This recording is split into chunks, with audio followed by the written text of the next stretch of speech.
ओवैसी उत्तर प्रदेश को इसलिए नहीं आया कि मैं अपनी मकबूलियत में या अपनी तारीफ में नारे लगवाने के लिए, बल्कि रब्बे करीम मेरे दिल का हाल जानता है कि मैं इसलिए आया हूं, आता रहूंगा कि आपकी सफों से आपका नेता बनाऊंगा। इंशाअल्लाह ताला अल्लाह बनाएगा उसको।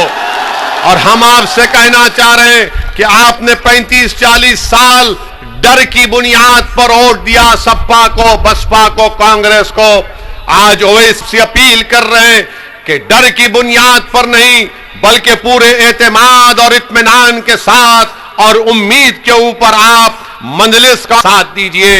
हम आपको डरा रहे नहीं हैं, हम आपको इत्मीनान दिला रहे हैं, हम आपको खौफ नहीं दिला रहे, हम आपको उम्मीद दिला रहे हैं कि उम्मीद पर दुनिया कायम है। अगर आप एक होकर अपने वोट का इस्तेमाल करेंगे, अरे हम तो आपके लिए लड़ रहे हैं और इंशाअल्लाह जरूरत पड़ेगी तो हम मर मिटने के भी लिए तैयार हैं आपके लिए। और याद रखो मेरी इस बात को, असदुद्दीन ओवैसी की जान की कीमत नहीं है। असदुद्दीन ओवैसी जब तक जिंदा रहेगा इंशाअल्लाह ताला गरीब और मजलूम अवाम के इंसाफ की लड़ाई लड़ता रहेगा। और शायद इसीलिए कि हम सच्चाई और हक को कामयाब करना चाहते हैं, ये बातिल ताकतें हमारी गाड़ी पर गोलियां चलाएं। और शायद इसीलिए उत्तर प्रदेश में इनकलाब बर्पा होने जा रहा है। इसीलिए हमारी आवाज को दबाने के लिए, हमारी जान लेने के लिए इन जालिमों ने, इन बुज़दिलों ने हमारी गाड़ी पर 4-4 गोलियां चलाई। मगर हम इन गोली चलाने वालों को मैं कह रहा हूं, इनके पीछे जो उनके माई बाप है उनको कह रहा हूं, जो दिमाग कार फरमाए उनसे कह रहा हूं, याद रखो मेरा नाम असदुद्दीन है, मैं बुज़दिल नहीं था, ना कभी रहूंगा। अल्लाह जब तक हमको जिंदा रखेगा, जिंदा रखेंगे। और सुनो बुज़दिलों, असदुद्दीन ओवैसी ने अल्लाह के करम से, अपने बुजुर्गों की दुआओं से, मैंने बातिल ताकतों के तूफान में चिराग जलाने का हुनर सीख लिया हूं और चिराग जलेगा इंशाअल्लाह ताला। अरे हम मिटने आए जमीन में, मिटेंगे। अरे जब हम जमीन पर आए तो इसी जमीन के एक दिन ग़िज़ा बनेंगे। मगर सुन लो जालिमों, जब तक अल्लाह जिंदा रखेगा, बेबाकी के साथ और बगैर खौफ खाए हम सच्चाई को बयान करते रहेंगे। दुश्मन चाहे कोई इख्तिदार की कुर्सी पर बैठने वाला जालिम हो, हम इख्तिदार की कुर्सियों पर बैठने वालों से नहीं डरते, हम जमीन और आसमान के खालिक से डरते। हम किसी देश के प्रधानमंत्री से या मुख्यमंत्री से या अखिलेश से नहीं डरते, हम मखलूक से नहीं डरते, हम खालिक से डरते हैं। और यही चीज उनको पसंद नहीं आती कि आखिर कौन है ये लोग कि हम गोलियां चला रहे और ये पार्लियामेंट में खड़े होकर कह रहा है कि मैं ठुकराता हूं, मुझे सिक्योरिटी नहीं चाहिए, मुझे जेड कैटेगरी नहीं चाहिए, मुझे बराबरी के शहरी का हकूक दो। जब मैं ये बात किया तो सब लोग ताज्जुब किए। कई नेता पार्लियामेंट के मेंबर आके बोले, ओवैसी तुमने बात तो अच्छी की, मगर नेता लोग तो सिक्योरिटी लेने के लिए तड़पते हैं और तुम उसको ठुकरा रहे हो, उसकी क्या वजह है? उसकी वजह एक ही है, मैंने बयान किया और फिर कह रहा हूं, अगर ओवैसी को एक सोने के पिंजरे में डाल दिए तो फिर क्या फायदा?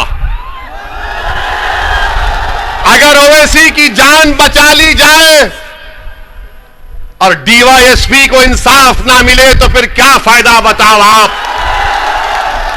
अगर ओवैसी को सिक्योरिटी मिल गई तो वो 22 नौजवान जो CAA का एहतजाज कर रहे थे, CAA के काले कानून के खिलाफ उत्तर प्रदेश में, उसकी मां को, उन बच्चों की मां को जो शहीद हो गए, उनको ओवैसी क्या मुंह दिखाएगा कि उनकी मां कहेगी कि तुझे सिक्योरिटी मिल गई, मेरे बच्चे की तो जान चले गई।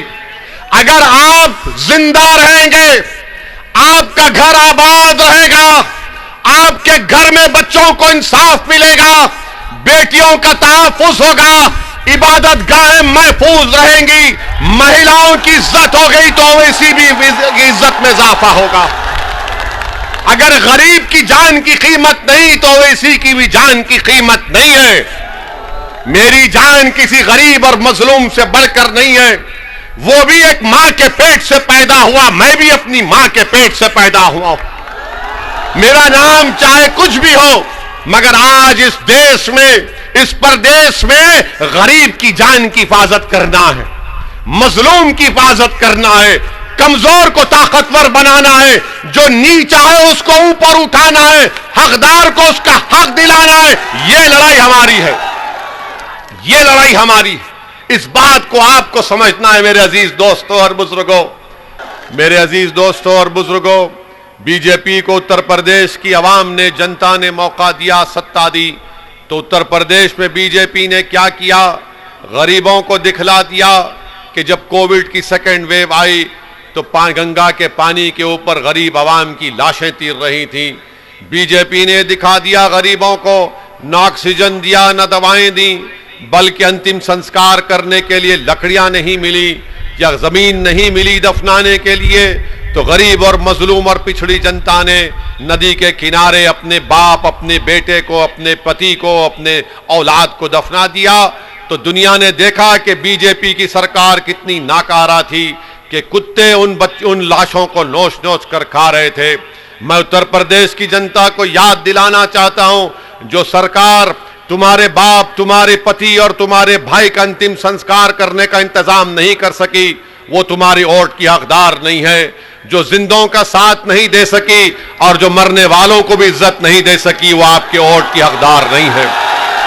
इसीलिए मेरे अजीज दोस्तों और बुजुर्गों, मेरी इज्जतदार माँ और बहनों, मैं आपसे अपील कर रहा हूं कि उत्तर प्रदेश में एक नए दौर के आगाज के लिए, जिसमें इंसाफ सबको मिलेगा, जिसमें हिस्सेदारी सबको मिलेगी। अगर समाजवाद वोट लेती है, समाजवाद के नाम पर सपा, तो आपने देखा कि जब मुलायम सिंह मुख्यमंत्री थे या अखिलेश को आपने मौका दिया, तो समाजवाद के नाम पर उन्होंने सिर्फ परिवारवाद को फरोग दिया। बीजेपी के ताल्लुक से आप जानते हैं कि बीजेपी ने हिंदुत्व के नाम पर वोट लिया, मगर मिला क्या? उत्तर प्रदेश के उन अति पिछड़ा और पिछड़ा समाज को ठाकुरवाद का राज मिला। आज भागीदारी परिवर्तन मोर्चा न समाजवाद की उस धोखेबाज बातों पर आपको यकीन दिलाना चाहती है कि यहां पर अगर सत्ता मिलेगी तो परिवारवाद को नहीं मिलेगा, और यहां पर अगर मिलेगा तो राज मिलेगा, गरीब को राज मिलेगा, अति पिछड़ा को राज करने का मौका मिलेगा, कमजोरों को उनका इंसाफ दिलाया जाएगा। ये बात असदुद्दीन ओवैसी आपसे कह रहा है। आज आप देख रहे हैं कि आज उत्तर प्रदेश में प्रचार किया जा रहा है, बीजेपी के होम मिनिस्टर आ रहे हैं, देश के होम मिनिस्टर अमित शाह आए थे, और मैं तारीफ करूंगा मोदी जी की कि देश के प्रधानमंत्री ने एक ऐसे काबिल आदमी को होम मिनिस्टर बनाया कि उत्तर प्रदेश में भाषण देते हुए जनाब अमित शाह ने कहा, कितने इंटर पास है, कितने 12वीं पढ़े हुए हैं? हमारी मां और बहनें भी हाथ उठा सकती हैं, 12वीं पढ़े हुए हैं तो उठाओ, मेरी मां और बहनें हाथ उठाओ, क्योंकि तुम अगर बहादुरों की सरपरस्ती करोगे तो उत्तर प्रदेश में इनकलाब आएगा, पूरे देश में आएगा। वो बहादुरी के मजारे जो कर्नाटक की बच्ची ने की, अल्लाह उसको सलामत रखे। वो बहादुर इसलिए बनी कि उसके मां बाप उसको बहादुर बनाए थे।